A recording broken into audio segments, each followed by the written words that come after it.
Luxor, Egypt.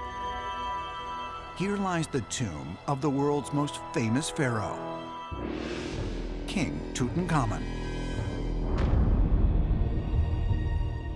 When it was discovered in 1922, completely intact and preserved after more than 3,000 years, it was considered one of the most significant archaeological discoveries of all time.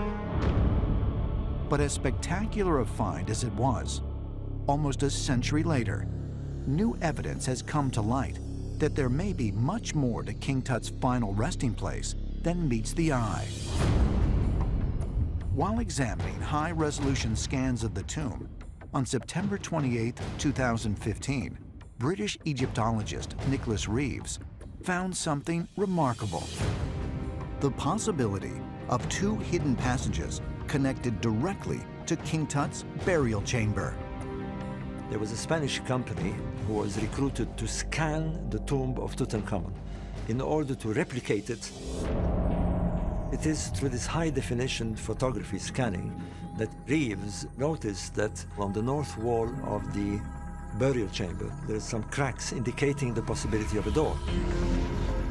And also on the eastern wall. So there's two possible chambers. Reeves took his laser images to Dr. Mamdouh al-Damati, who is the Minister of Antiquities in Egypt, and they both decided to dig further.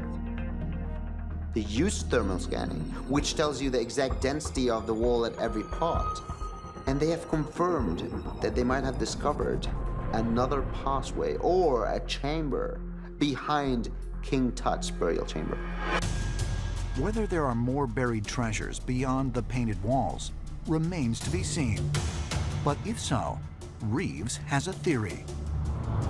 He believes the passageway may lead to the tomb of Queen Nefertiti, the wife of Pharaoh Akhenaten, who ruled during the 14th century BC. Reeves speculates that in fact Tutankhamun inherited the tomb of Nefertiti. The reason is this: the tomb of Tutankhamun is very unusual. It's rather small compared to the other pharaohs. All great kings of the Athenian dynasty have amazingly large tombs with storerooms and chambers and so forth. Tutankhamun's tomb, if it is his tomb, is very modest. But why would Nefertiti's tomb be hidden beyond King Tut's? Ancient astronaut theorists believe there may be a profound reason that Queen Nefertiti was not of this world. Nefertiti's parents are unknown. On pictures, she's shown with one of these elongated heads. Now we know the gods, the old Egyptian gods, they had longer heads than we have. And according to the pyramid texts, sometimes they left the earth and then they returned again. So Nefertiti's parents were maybe extraterrestrials. King Akhenaten and his wife looked completely different than all the other ancient Egyptian kings. King Akhenaten always was depicted with an elongated skull, a bigger size hip, a belly that drools over his belt.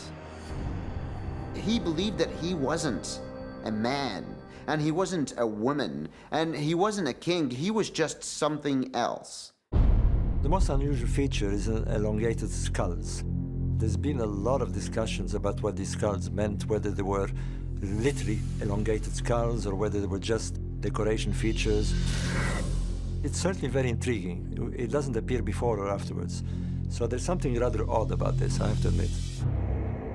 The reign of Akhenaten and Nefertiti introduced a new and controversial monotheistic faith to Egypt, worshipping the disc-shaped sun god, Aten.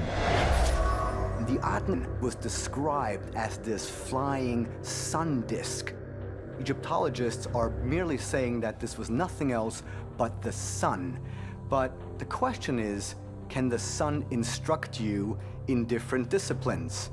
And the answer is no. So we have to see whether or not our ancestors encountered technology and misinterpreted it as something in nature.